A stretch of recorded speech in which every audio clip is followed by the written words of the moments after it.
Salut à tous et bienvenue dans ce top vente du mois de mars. Mars, tout à fait. On va voir ensemble du coup les meilleures ventes du mois de mars. Il y a eu des petites surprises quand même. On était plutôt contents de ce mois de mars. Vous avez eu très bon goût ce mois de mars. On commence comme d'habitude par les catégories enfants, si je dis pas de bêtises. Catégorie enfants, là on met en avant plutôt les As d'or et les nommés.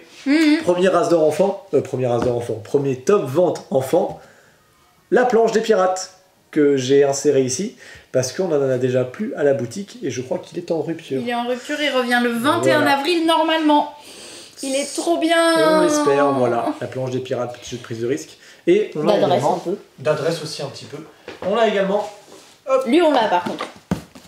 Flashback. Zombie Kids. Le gagnant de l'As d'or enfant, planche des pirates à côté, en nommé, avec la colline au feu follet. Et ici, le gagnant de l'As d'or enfant 2022. Flashback Zombie Kids, jeu coopératif d'enquête assez original dans le sens où vous allez remonter le cours, pas du temps, mais en fait vous allez switcher de regard en regard. C'est ça. Voilà, pour essayer d'avoir au final une vision globale de la situation et trouver les réponses. Ouais, il y a plein de questions, de réponses, oui aussi. Il y a des réponses qu'il faudra trouver. Donc les enfants, planche des pirates, Flashback Zombie Kids. Après la catégorie enfants, on a la catégorie... catégorie ambiance, tout à fait. Catégorie ambiance, nous avons... nommé As d'or. Nommé As d'or, oui pardon. Allez Samantha là. Hop. Merci. Nommé As d'or, that's not a hat. Tout à fait. Et tes snow sombré quoi? No es un sombrero. Moi je le fais en espagnol parce que je vois pas pourquoi il s'appellerait sinon il les serait en anglais. Ou alors tat not a hat. Voilà. Donc ceci n'est pas un Ceci n'est pas un chapeau nommé à l'As d'or tout public de jeu de mémoire tout simple et minimaliste où il y a le bluff qui arrive quand vous vous souvenez plus. Voilà. Tout à fait. Et le deuxième du coup qu'on a mis dans la catégorie ambiance. Non nommé à l'As d'or mais on l'aurait bien voulu. Surtout Fanny encore plus mais nous tous. Cracklist. Cracklist ça fait 3 mois maintenant, 4 mois peut-être depuis qu'il est sorti en novembre qu'il est dans le top. Il est très souvent dans le top et c'est une deuxième offre pour ceux qui sont fans du TTMC. Si vous aimez beaucoup le TTMC, les jeux de culture G, franchement, Cracklist devrait vous plaire. Carrément, à plus petit prix et format que le TTMC, forcément. Tout à fait. Donc on a fait enfant, on a fait ambiance. On fait tout public maintenant. On fait maintenant tout public. Très bon tout public. Qu'est-ce qu'il y a en tout public? Gagnant As d'or. Ben oui. Non mais vous avez bon goût les amis. Acropolis. Acropolis, top vente des jeux de tout public. Oui. Voilà, par Jules Messot. Coucou Jules.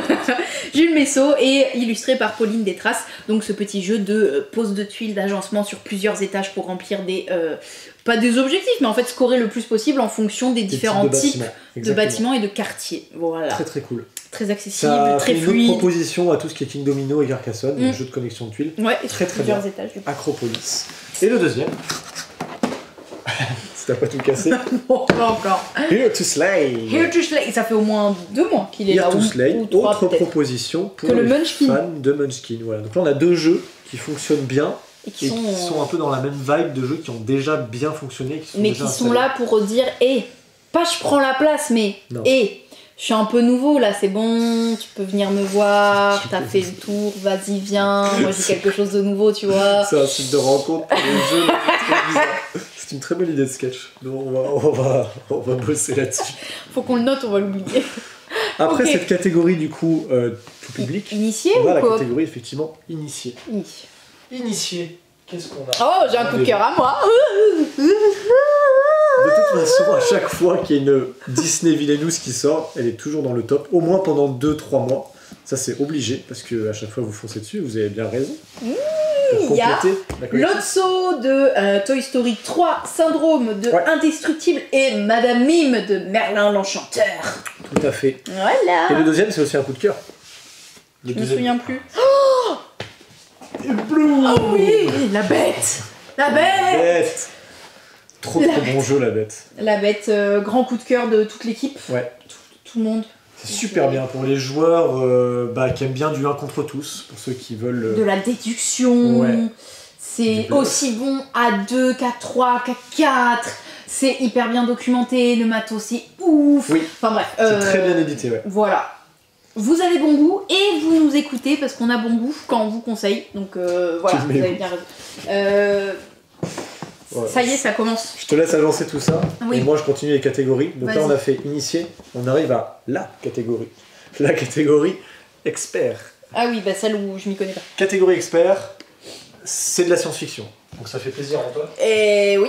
Hop. Pourtant, il a pas été là la moitié du mois. Bah oui, c'est bizarre. Alors, les gens, ils ont compensé l'absence d'Antoine en achetant des jeux. C'est drôle, dans le top de ce mois-ci, il y aura rien de science-fiction parce qu'il n'y a pas Antoine. Eh bah non. L'âme d'Antoine est toujours parmi nous. Terraforming Mars, Expédition Ares, qui n'est pas une extension, mais qui est un jeu à part entière et qui reprend des mécaniques de Race for the Galaxy, si je dis pas de bêtises, avec ce système de je choisis une action.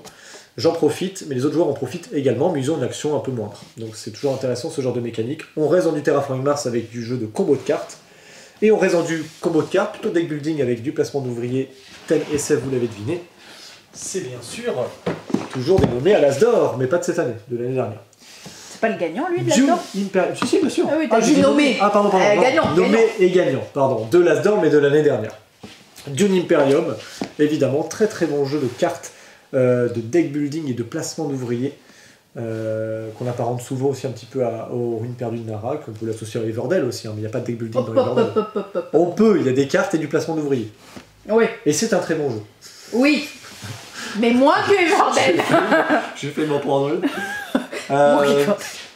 on a fait la catégorie expert, maintenant on passe sur la catégorie 2 joueurs. Ça y est, je commence à disparaître. Catégorie 2 joueurs, alors on en a un qui est en rupture. Oui. C'est Mine de Bug.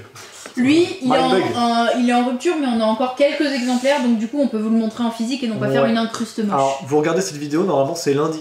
Je pense qu'il n'a pas survécu au week-end normalement. Enfin, s'il en a survécu, tant mieux. Mais, oui, j'avoue qu'il y en a. Il en reste vraiment pas beaucoup, donc au moment où vous regardez cette vidéo, c'est possible qu'on n'en ait déjà plus. Mais son retour est prévu en mai. Voilà. Ça c'est Mindbug, un jeu de Richard Garfield. Pas à ce point, j'ai une petite fenêtre là. Excusez-moi. On ne verra plus après. Le deuxième jeu pour jeu à 2. Si je ne dis pas de bêtises, hop. Ah, autre. Pagan. Pagan aussi, jeu asymétrique pour le coup, pas comme Mindbug qui est plutôt un jeu de cartes parce que c'est l'auteur de Richard Garfield. Enfin, c'est Richard Garfield. C'est un jeu sur lequel les auteurs du jeu ont travaillé avec Richard Garfield. Je vais y arriver, donc c'est un jeu de cartes assez bien équilibré. N'importe quoi. Et on sent qu'on est fatigué. Les vacances. Et ici, Pagan, on est plutôt sur un jeu asymétrique. L'un joue le chasseur et l'autre joue la sorcière. Je vais y arriver. La sorcière, elle est trop stylée, les gars. Voilà, je vais pas trop m'attarder dessus parce que il faut quand même qu'on ait c'est un jeu à 2 expert. Ouais, c'est un petit peu expert quand même. Il est dans les jeux à 2, mais ça c'est plus accessible que ça. Il y a de la symétrie donc forcément. Ensuite, il y a quoi ? Après les jeux à 2, c'est les jeux coop. Notamment, il y en a un qui vient d'arriver. Alors, il vient d'arriver. Un grand classique déjà pour commencer. En jeu coop. Ah oui. Pardon. Lui, c'est bizarre. Ah bah il y a 2 Mind, tu vois. Il y a Mindbug et il y a The Mind. C'est bizarre dans le sens, je crois que ça fait longtemps qu'on l'avait pas vu. Ça fait longtemps qu'on n'a pas revu le The Mind, mais je pense que, je sais pas, il a ses petites périodes et il y a des fois, il est très très haut dans le top et il y a des fois il est un peu plus bas. Ça c'est selon les goûts de chacun en fait. Les périodes. Voilà, selon les périodes. Faudrait faire une étude de mode. Donc on a The Mind où il faut essayer de coopérer pour gagner, puisqu'on est dans le mode coopératif. Et on a maintenant Kites qui est monté très vite dans le top puisque c'est une nouveauté. Kites, ça vient tout juste d'arriver, c'est arrivé la semaine dernière. Ouais, donc il a super bien cartonné en fait, il arrive à peine et en une semaine il a rattrapé tous les jeux qu'on voit ici. Kites qui est aussi... Une semaine. Ouais. Ah oui, mais ça a bien cartonné. Et Kites, franchement, il est déjà en rupture. Si vous connaissez pas Kites, il faut vraiment vous y intéresser parce que c'est un jeu très accessible. On y avait fait un focus. Oui, avec un niveau de difficulté qui est assez croissant. Vous pouvez ajouter plein de petites cartes qui vont vous bloquer. C'est très très cool Kites, si vous connaissez pas. Assez addictif. Ouais, plutôt.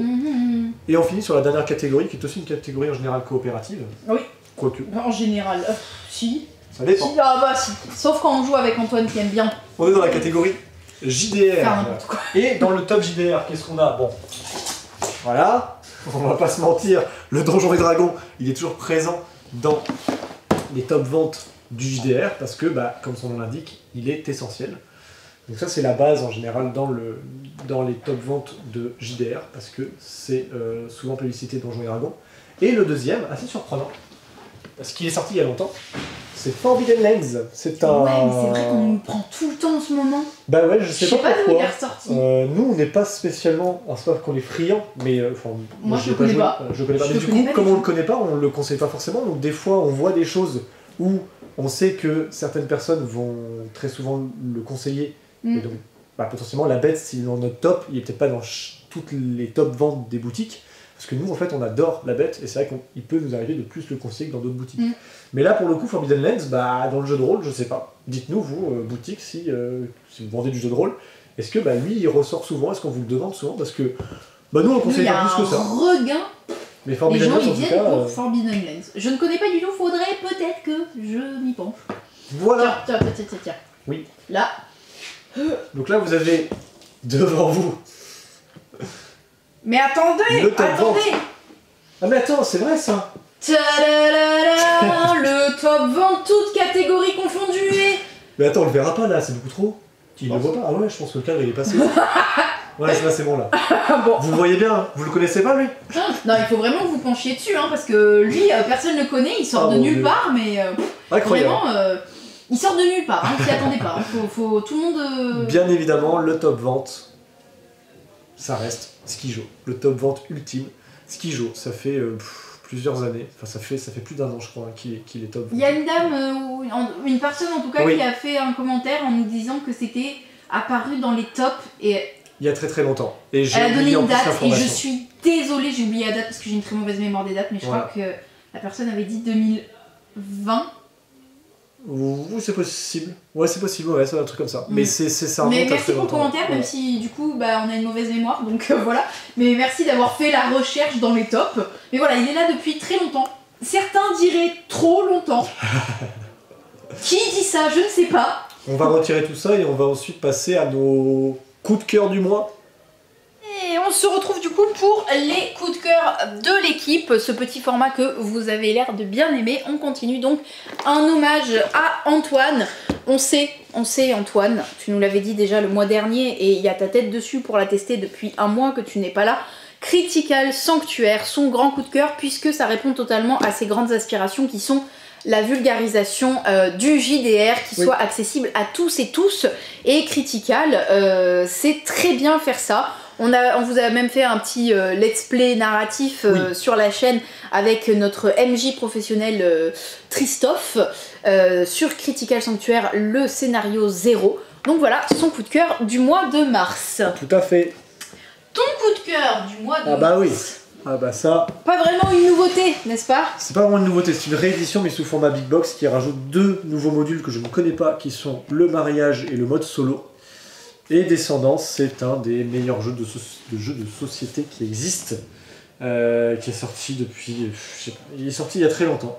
Ils ont refait un peu le design, enfin, un peu déçu, mais l'avantage c'est qu'il y a la Big Box. Et pour le coup, le matos c'est très bien agencé, parce qu'à l'époque, il y avait le jeu de base, l'extension du port, l'extension de la taverne, et ça rentrait plus dans la boîte, c'était relou.